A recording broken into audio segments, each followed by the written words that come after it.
Na-receive na natin ngayon ang monthly reward. So, pupunta na tayo sa GCrypto.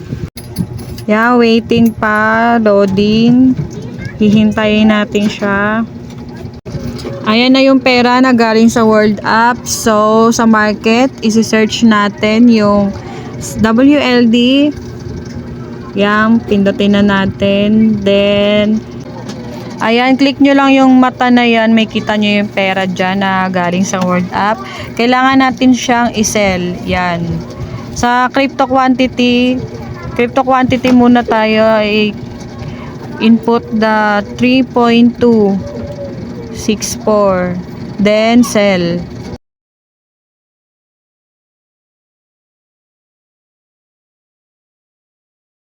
Pag back to dashboard, okay na yan. So, pupunta na tayo para i-withdraw. Kung may kita nyo po, nasa peso balance na siya. Then, click withdraw. Then, sa withdrawable cash, input lang natin yung amount na 165.24. Then, check. Click continue.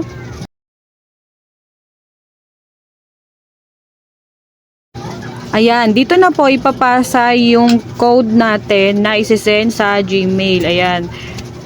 Tatandaan lang po natin yung code na yan at i-input po natin yan sa ating GCrypto. Kailangan active ang Gmail natin dyan. So, click continue, submit code.